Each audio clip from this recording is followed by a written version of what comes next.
अल्हम्दुलिल्लाह अल्हम्दुलिल्लाह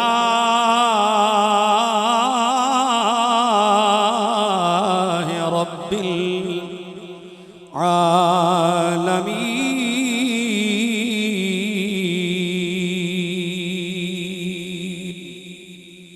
वस्सलातु वस्सलामु अला अशरफिल अंबिया वल मुरसलीन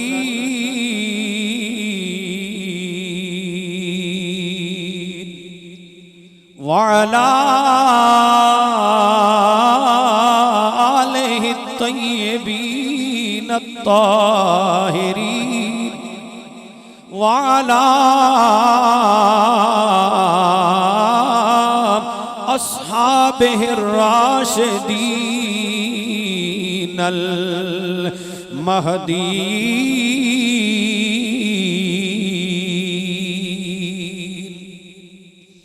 अम्मा बादु फ़क़द क़ाल अल्लाहु तबारक व तआला फिल कलामिल मजीद वबिल वालिदैनि इहसाना सदक़ल्लाहुल अज़ीम व बल्लगना रसूलुहुन नबियुल करीमुल अमीन इन्नल्लाह व मलाइकतहु युसल्लूना अलन नबी या अय्युहल्लज़ीना आमनू सल्लु अलैहि वसल्लिमू तस्लीमा अल्लाहुम्मा सल्लि अला सय्यिदिना व मौलाना मुहम्मद व अला आलि सय्यिदिना व मौलाना मुहम्मद व बारिक व सल्लिम व सल्लि अलैहि अस्सलातु वस्सलामु अलैका या सय्यिदी या रसूल अल्लाह व अला आलिका व अस्हाबिका या सय्यिदी या रहमतल लिल आलमीन।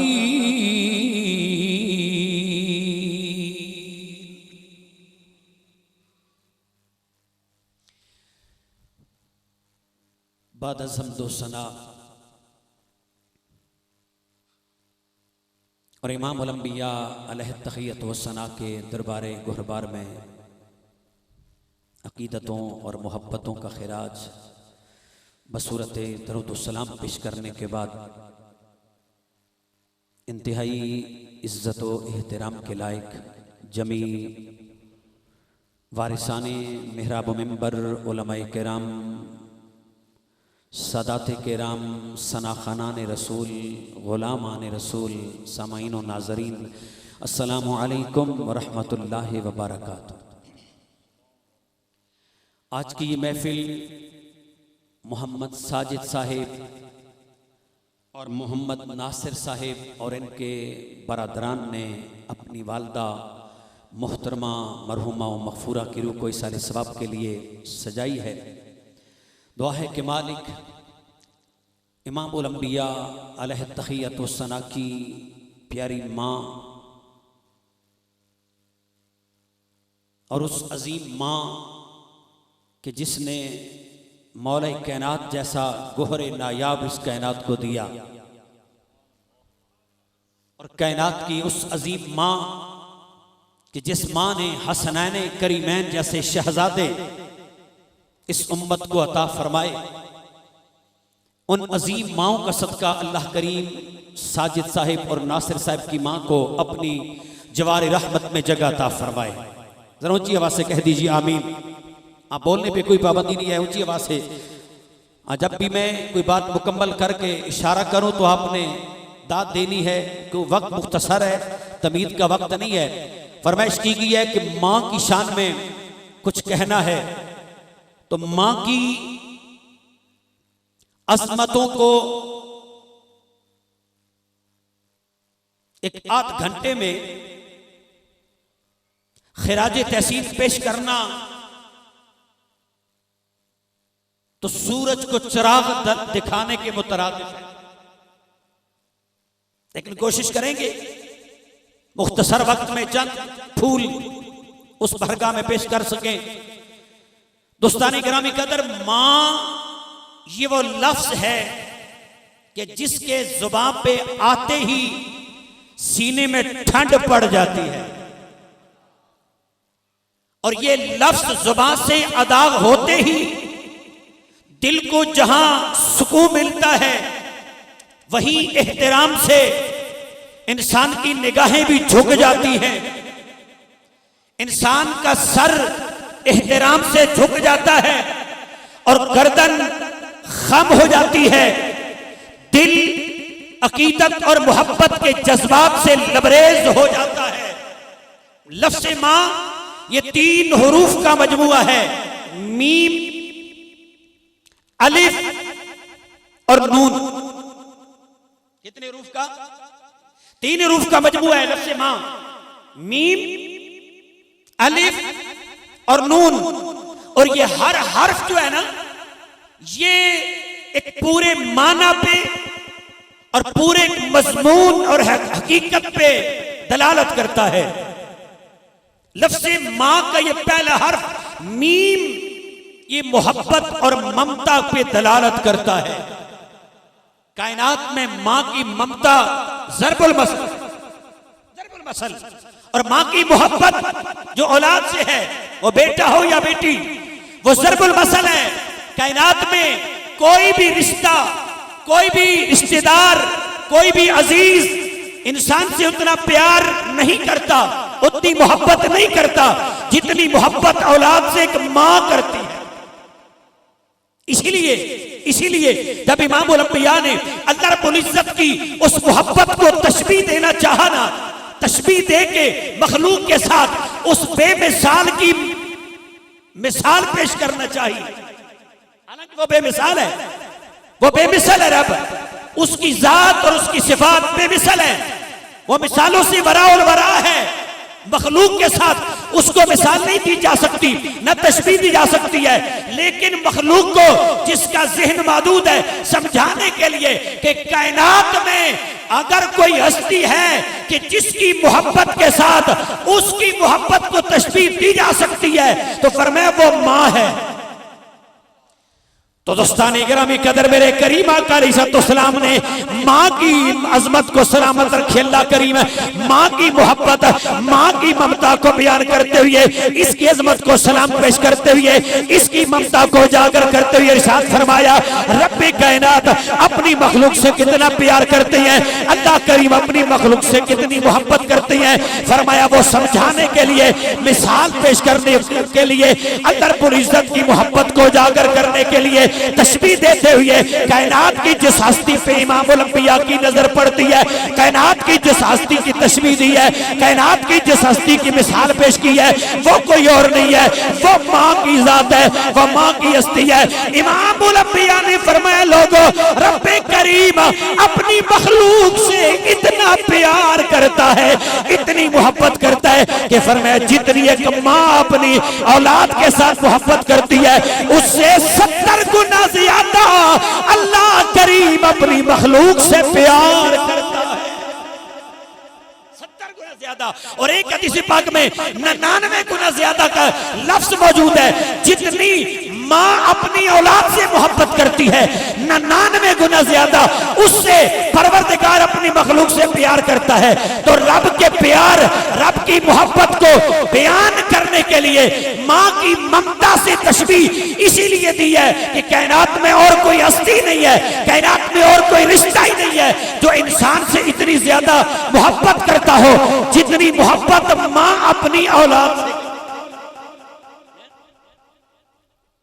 उसकी एक मिसाल मादी करीब में चाइना के अंदर जलजला आया,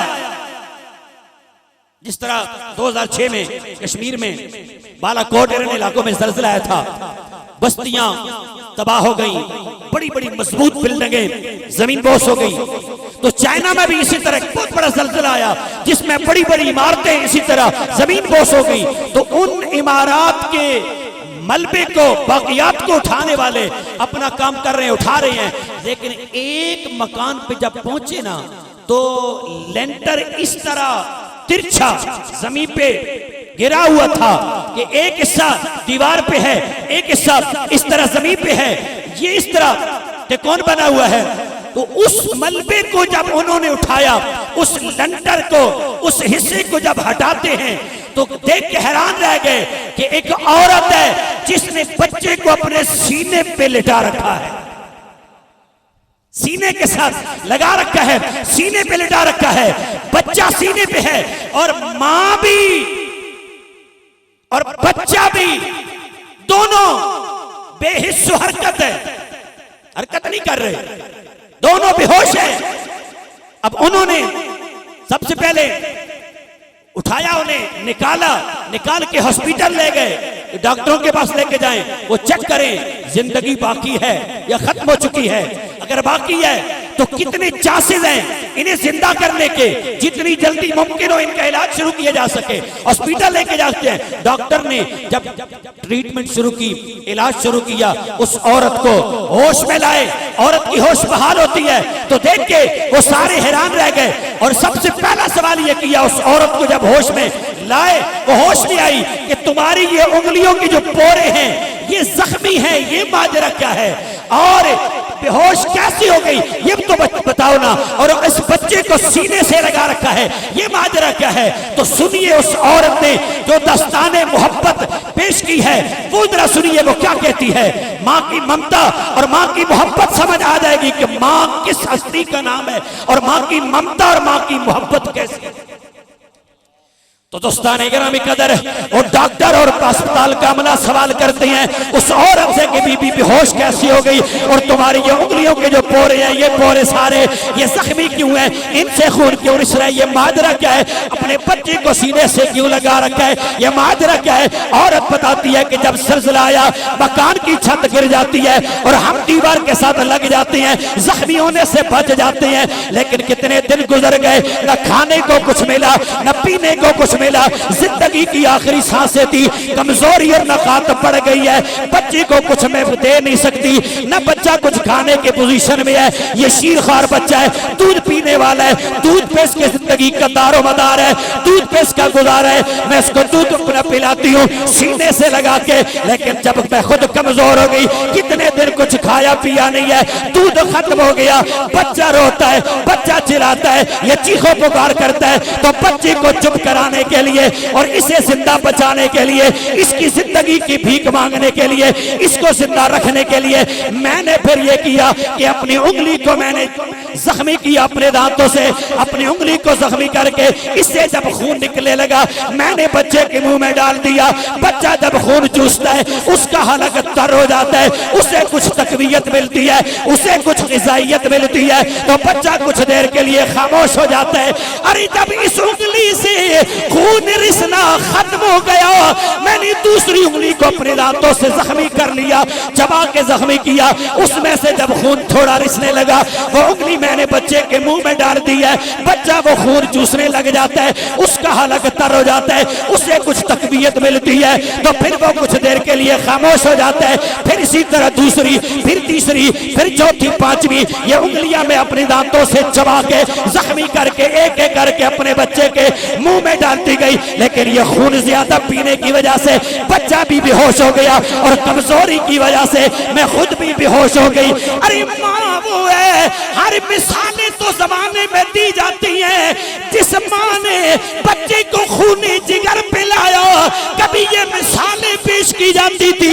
यहाँ तो अमलन मुजारा कर दिया, अपनी उंगलियां दांतों से चबा के जख्मी करके अपनी जिंदगी दांव पे लगा के कि खून जब जाया हो जाए, एक खास मिकदार में खून जब जिस्म से खारिज हो जाए तो मौत भी वाकई हो सकती है। अपनी जिंदगी को दांव पे लगा के उस औरत ने अपने बच्ची को उंगलियों का खून निकाल के पिलाया, बच्चे की जान बच जाए। अरे उस कायनात की अजीम हस्ती को माँ कहते हैं, जिसने खूनी जिगर भी पिलाया, उंगलियों का खून भी निकाल के पिलाया।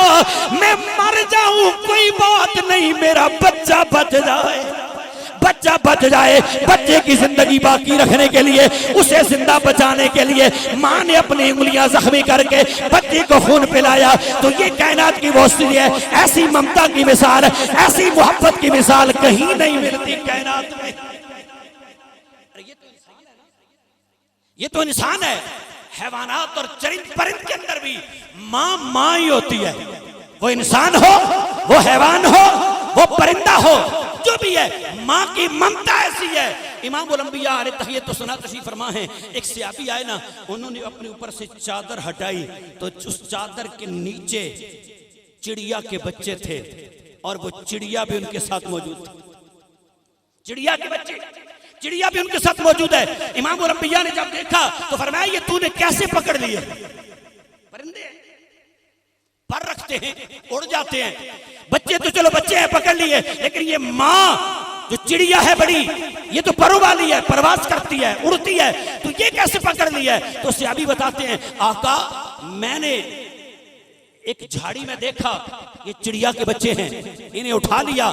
जब बच्चों को उठाया ना तो माँ देख रही थी, तो माँ मेरे सर पे मंडराने लगी, गोया वो मिन्नत समाजत करने लगी, खुशामद करने लगी, सर पे मंडला के इधर उधर प्रवास करके उड़ के करीब आके बच्चों की जिंदगी की भीख मांग रही है, रहम की गोया अपील कर रही है, मेरी मिन्नत और खुशामद कर रही है कि खुदा के लिए मेरे बच्चे मुझे दे दो।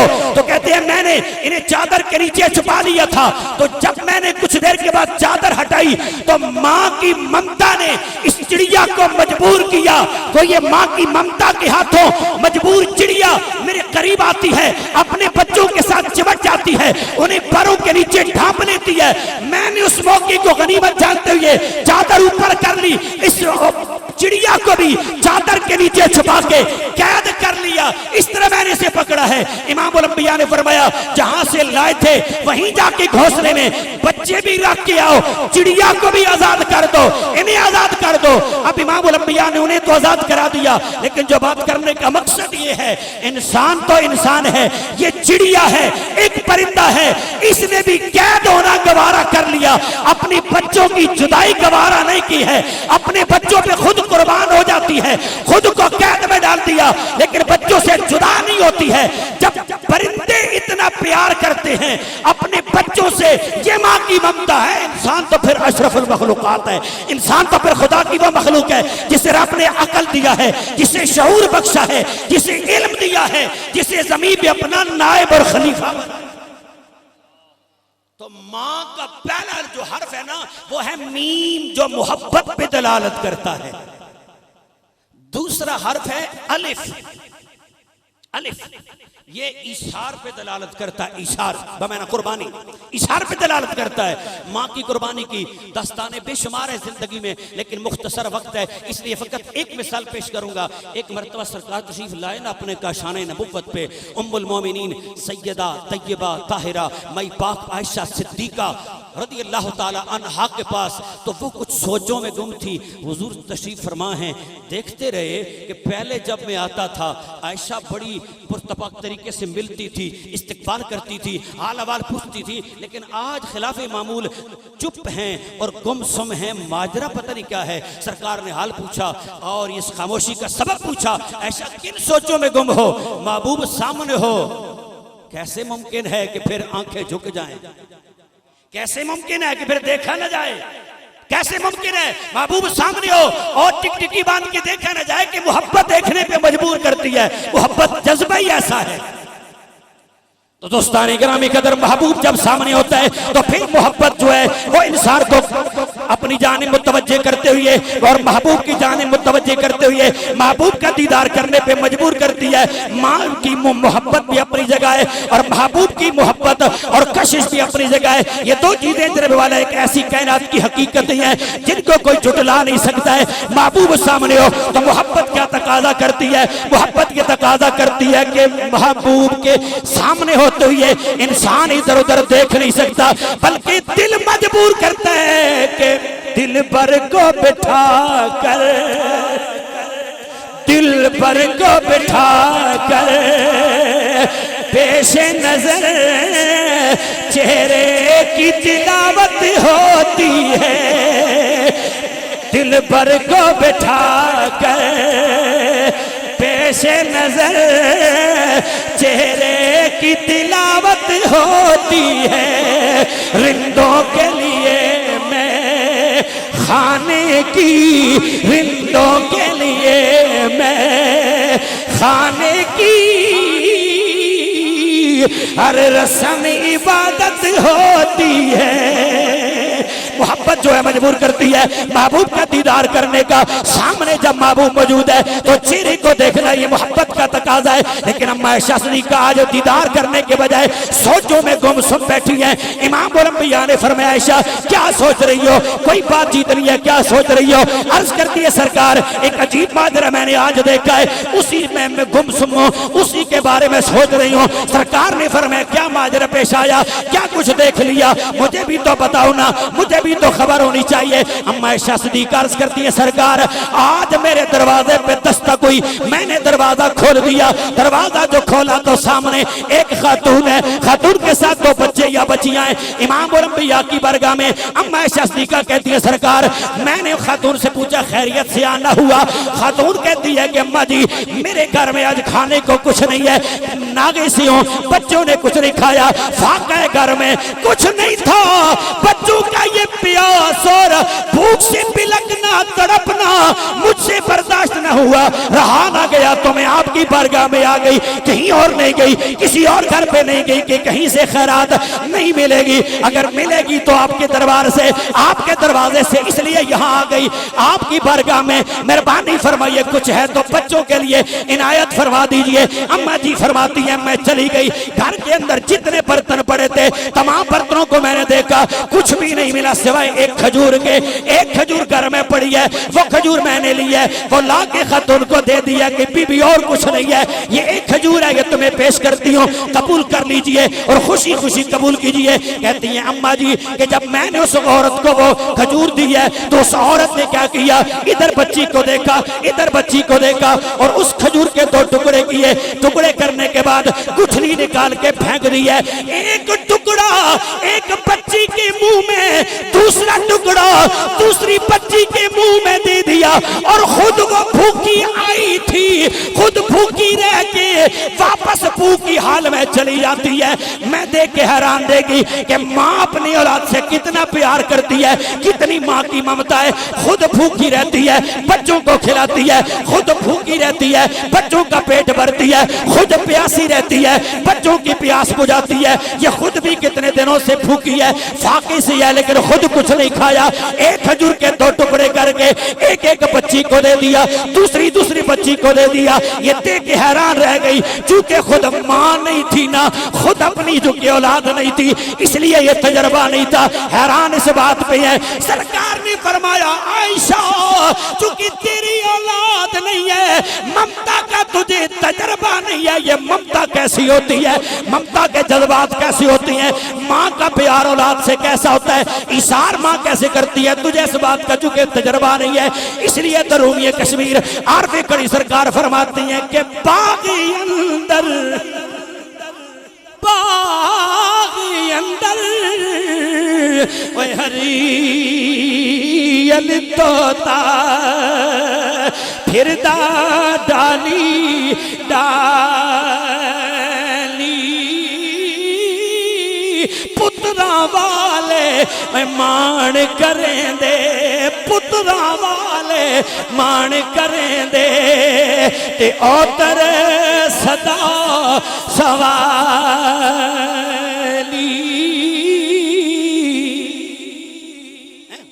तो दोस्ताने गिरामी कदर इसलिए तो बे औलाद रब से औलाद मांगते हैं। ये फल ही ऐसा है, अल्लाह रब्बुल इज्जत ने इसके अंदर माँ बाप के लिए कितनी कशिश रखी है और दिल का चैन बनाया है। अम्मा आयशा सिद्दीक़ा के अपनी औलाद नहीं है, ममता का तजर्बा नहीं है, इसलिए हैरान होती हैं।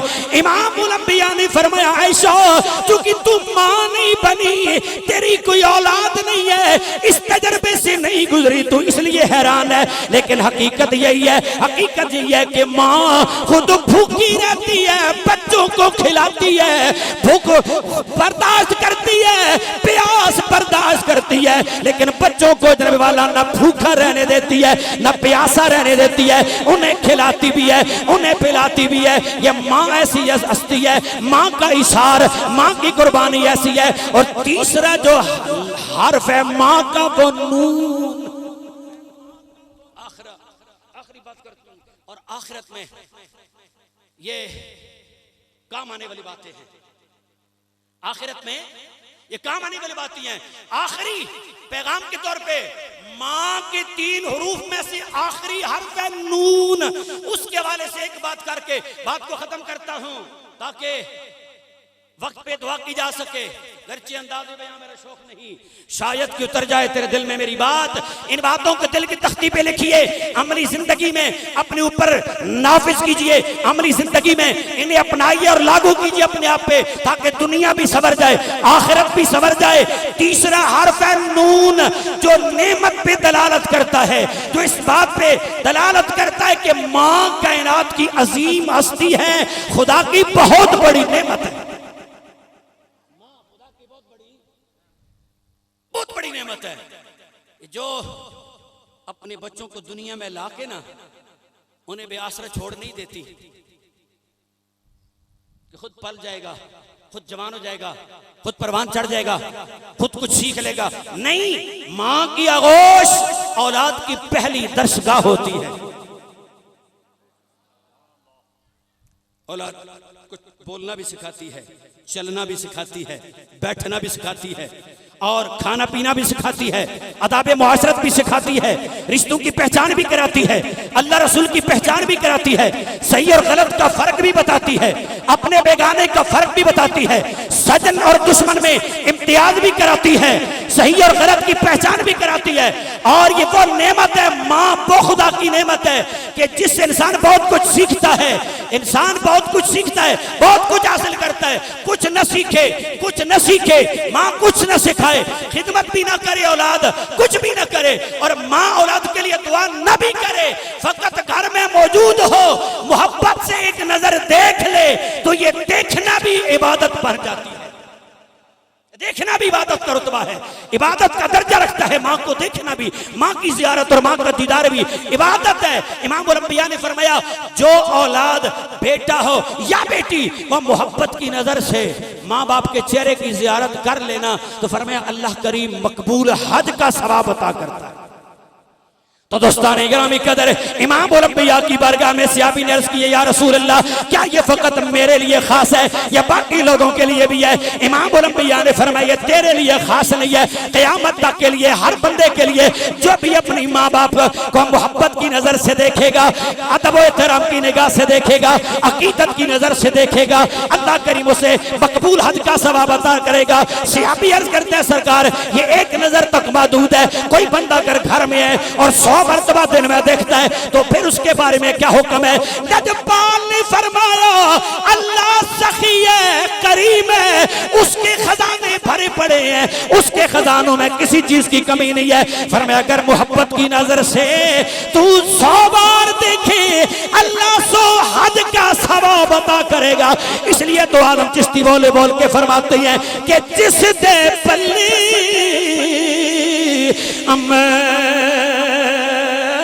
न कोई, जिस दे पल्ले अमल न कोई, नित वेखे सूरत मां दी, आजम लखी हजार तो बेहतर, आजम लखी हजार तो बेहतर, एक बार जियारत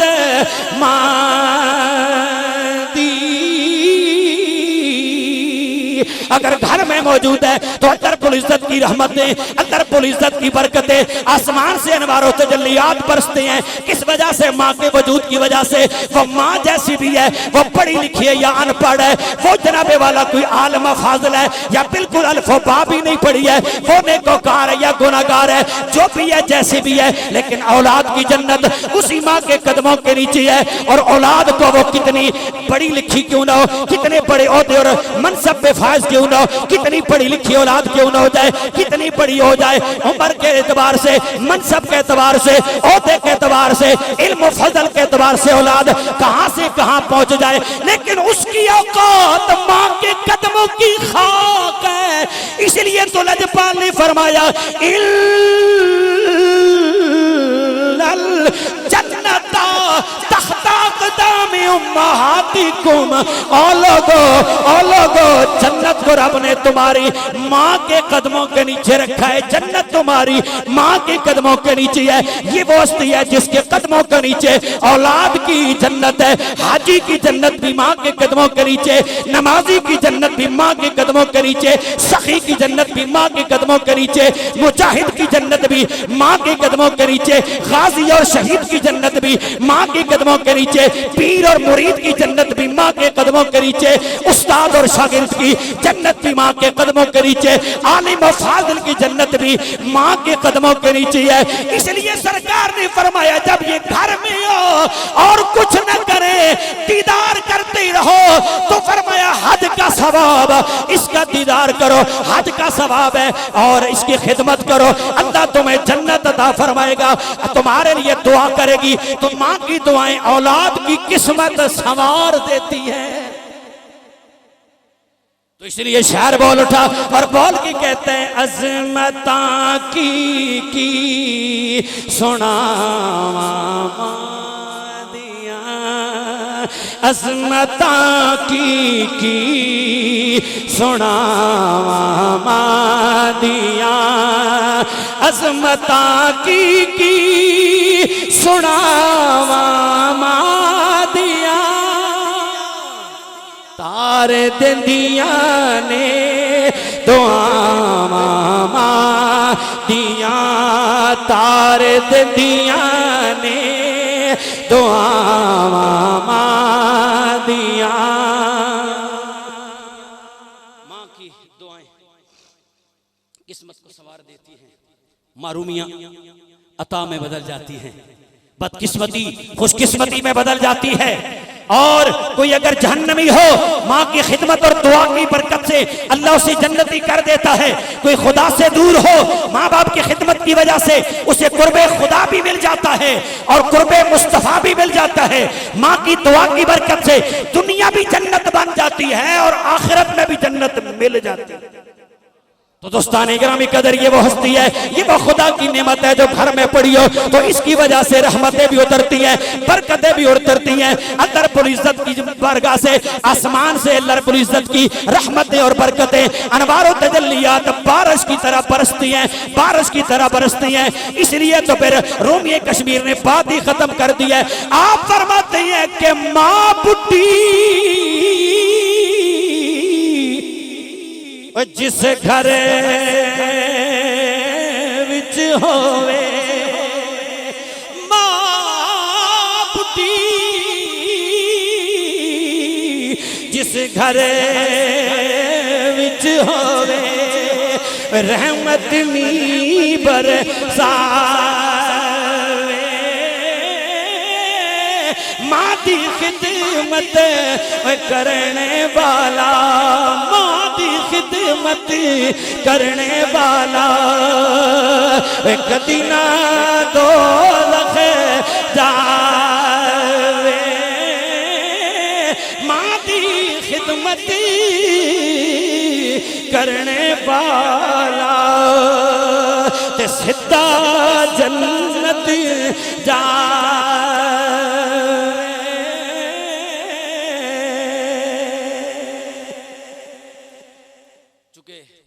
मुझे जो वक्त दिया गया था वह मुकम्मल हो चुका है और वक्त की कदर करना ये जिंदा कौमों का शिआर है। कदर करनी चाहिए। अल्लाह रब्बुल इज़्ज़त की बारगाह में इस दुआ के साथ अपनी औलाद को मैं यहीं पे समेट रहा हूँ कि अल्लाह करीम मरहुमा को अपनी जवारी रहमत में जगह अता फरमाए। अल्लाह करीम उनकी ज़िंदगी की लग़्ज़शों से सग़ैर व कबैर से दरगुज़र फरमाए और उन्होंने अपने औलाद के लिए जो दुआएं की घर वालों के हक़ में, अल्लाह वो दुआएं कबूल फरमाए और इन्होंने जो खिदमत की है अल्लाह इनकी खिदमत को कबूल फरमाए। आमीन या रब्बल आलमीन व आखिर दावाना अनिल हम्दुलिल्लाहि रब्बिल आलमीन।